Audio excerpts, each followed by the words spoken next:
ఏర్పడి సంవత్సరం పూర్తయిన సందర్భంగా ప్రజాపాలన పండుగ, రైతు పండుగ, ప్రజాపాలన ఉత్సవాలు అనుకుంటూ లేనిపోని మాటలు చెప్తూ ప్రజలు గొర్రెలు అనుకుంటున్నటువంటి రాష్ట్ర ప్రభుత్వంలో ఉన్నటువంటి కేబినెట్ మంత్రులు కానీ, ముఖ్యమంత్రి కానీ వీరు ప్రజలందరూ ఏది చెప్తే అది నమ్ముతారు అని అనుకుంటున్నారు. గత 10 సంవత్సరాలుగా కేసీఆర్ గారు ఏది చెప్పినా విన్నారు అని చెప్పి అది నిజం అనుకుంటున్నారేమో కానీ ప్రజలకు నిజానిజాలు తెలుసు కాబట్టి కేసీఆర్ గారిని ఓడించి టీఆర్ఎస్ ప్రభుత్వాన్ని పక్కన పెట్టి కాంగ్రెస్ ప్రభుత్వం మార్పు కావాలని అడిగింది కదా, మార్పు వస్తే బాగుంటుందేమో అని అనుకొని ఉన్న అందరూ కూడా ఉద్యోగులు, ఉపాధ్యాయులు, పోలీసులు అలాగే ప్రజలు అందరూ కూడా కాంగ్రెస్ ప్రభుత్వానికి ఏర్పాటుకు సహకరించారు. ప్రజలు ఓటేసిన తర్వాత ప్రభుత్వం ఏర్పాటు చేసినటువంటి ఈ కాంగ్రెస్ పార్టీ ఇవాళ అన్ని తప్పుడు మాటలే మాట్లాడుతున్నారు. ఈ రోజు వరకు కామారెడ్డి నియోజకవర్గంలో 90,000 మంది రైతులు రుణాలు తీసుకుంటే 23,000 మందికే రుణమాఫీ అయింది. 10,000 మందికి మాత్రము ఫ్యామిలీ మ్యాపింగ్ అయిందంటే 38,000 మంది, 40,000 మందికి అయిందంటే 40-45%కు ₹1 కూడా ఎక్కువ రుణమాఫీ జరగలేదు. అలాగే ఇచ్చిన గ్యారెంటీలన్నీ ఏమైంది, ఎంతవరకు ఇంప్లిమెంట్ చేశారు, ప్రజలకు అందుబాటులోకి తీసుకొచ్చారనేది నేను చెప్పాల్సిన అవసరం లేదు.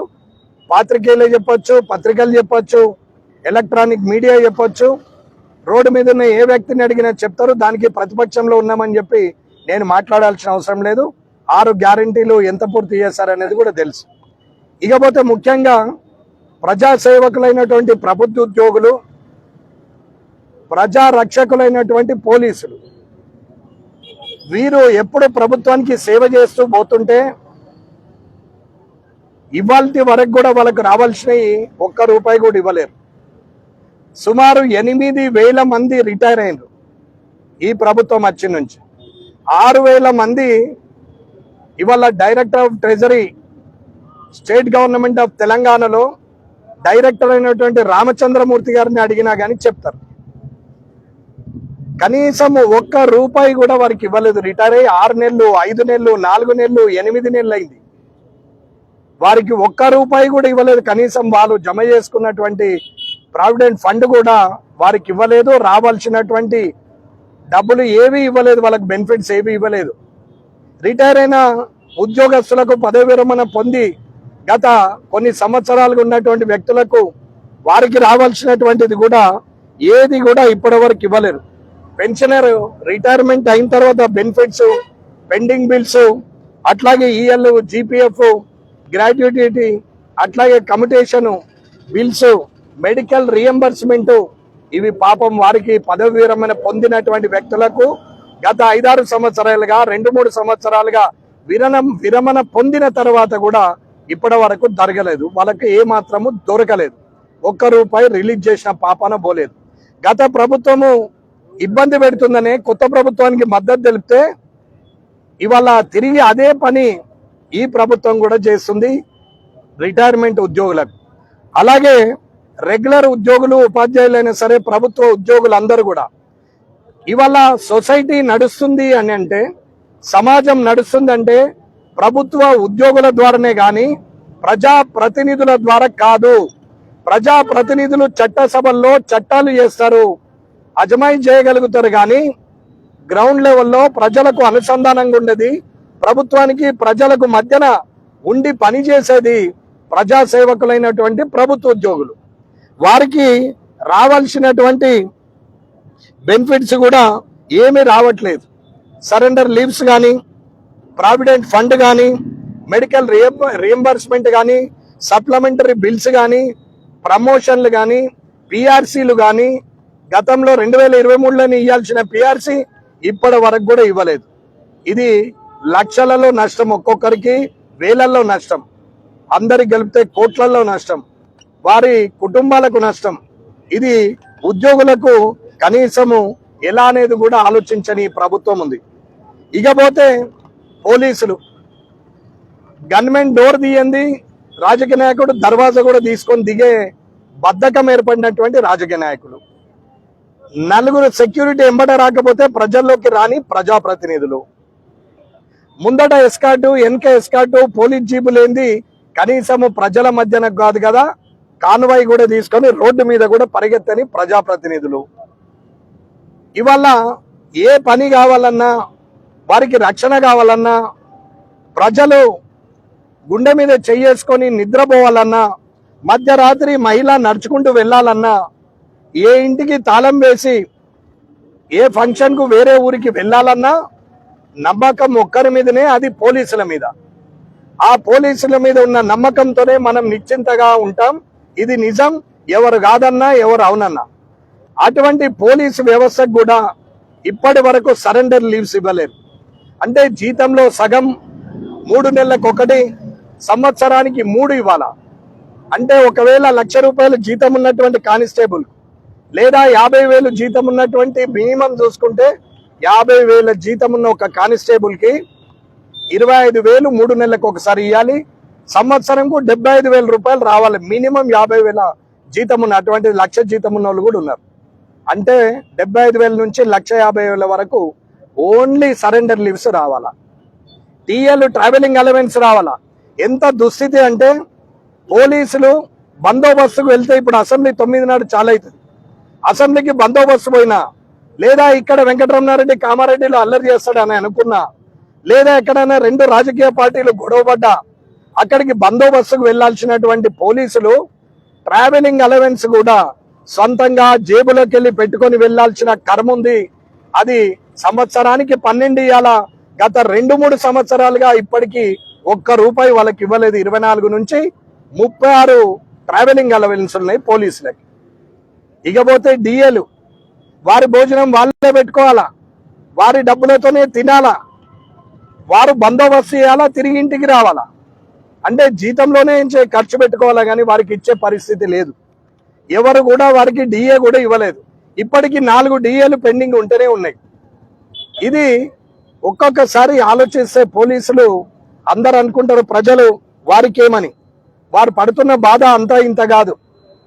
ఇవాళ టీఎస్పీఎస్ కానీ, అంటే ఇవాళ ఉన్నటువంటి బెటాలియన్స్ లో ఉన్న పోలీస్ కానీ, కానిస్టేబుల్ కానీ, ఏఆర్లు ఉన్నోళ్ళు కానీ, ఆక్టోపస్లు ఉన్నోళ్ళు కానీ, గ్రేహైండ్స్ లో ఉన్నోళ్ళు కానీ, వివిధ డిపార్ట్మెంట్లలో ఉన్నటువంటి అందరూ కానిస్టేబుల్లకు ఉన్నటువంటి దుస్థితి ఇది. ఏమైంది, ఎందుకు ఇవ్వట్లేదు అని గత అసెంబ్లీలో ప్రశ్నిస్తే ₹180 కోట్ల రిలీజ్ చేస్తున్నామని చెప్పి ఒక 15 రోజుల కింద డీజీపీ గారు అనౌన్స్ చేశారు. అవి ఎక్కడేశారో ఎవరికి తెలియదు. ఇవాళ మంత్రులున్న దగ్గర ఇవ్వద్దని నేను అనట్లేదు, కానీ ఇవాళ ప్రజల భద్రత కోరుతూ ప్రజలను రక్షించేటువంటి పోలీసులకు ఇంత దుస్థితి వచ్చింది. ఒక్కొక్క కానిస్టేబుల్ కి 1,00,000 నుంచి ₹1,75,000 తక్కువ రావాలా, ఎక్కువలో ఎక్కువ 1,50,000 నుంచి 2,50,000, 3 లక్షల వరకు రావాల్సినటువంటి డబ్బులను ఇస్తలేరు. సుమారు ట్రెజరీ నుంచి ప్రభుత్వ ఉద్యోగులకు పోలీసులతో సహా కలిపితే కనీసం ₹4,000 కోట్ల ప్రభుత్వం డ్యూ ఉన్నది. ఇది ట్రెజరీ వాళ్ళ నుంచి మీరు అడిగి తెలుసుకోవచ్చు. డైరెక్టర్ ఆఫ్ ట్రెజరీ తెలంగాణ రాష్ట్రానికి రామచంద్రమూర్తి గారు అని ఉంటారు, మీరు అడగచ్చు. అలాగే పదవి విరమణ పొందినటువంటి ఇంకొక 2.5 లక్షల మంది, వారికి కనీసం ఇంకొక 2,000 కోట్లు, అంటే సుమారు ₹6,000 కోట్ల ఇవాళ పదవి విరమణ పొందిన వాళ్లకు, ఉద్యోగం చేస్తున్న వాళ్ళకి ఇవ్వాల్సినటువంటి సందర్భం. ఇవాళ ఉచిత పథకాలని చెప్పి ప్రజల్ని గొర్రెలను చేస్తూ ఓట్లు దండుకున్నారు. ప్రజలు ఆలోచించాలా.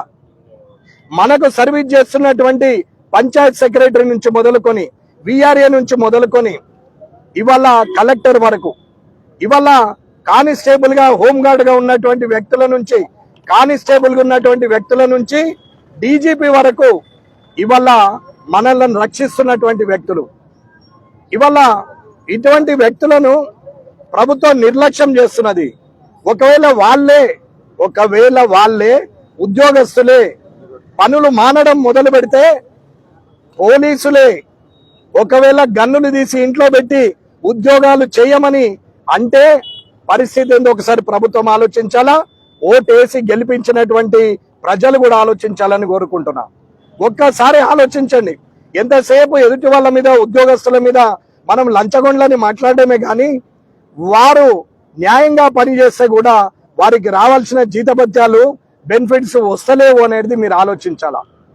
ఇన్ని సంవత్సరాలు, 60 సంవత్సరాలుగా ఏ రాజకీయ నాయకుడు ప్రజల తరపున ఏ రాజకీయ నాయకుడు కూడా ఉద్యోగస్తుల తరపున, పోలీసుల తరపున ధర్నా చేయకుండొచ్చు.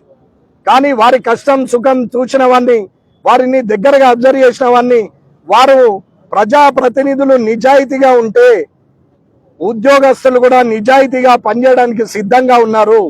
ప్రజాప్రతినిధులు వారిని సక్రమంగా మర్యాదగా చూసుకుంటే వారు ప్రజల పక్షాన్ని నిలబడడానికి సిద్ధంగా ఉన్నారు.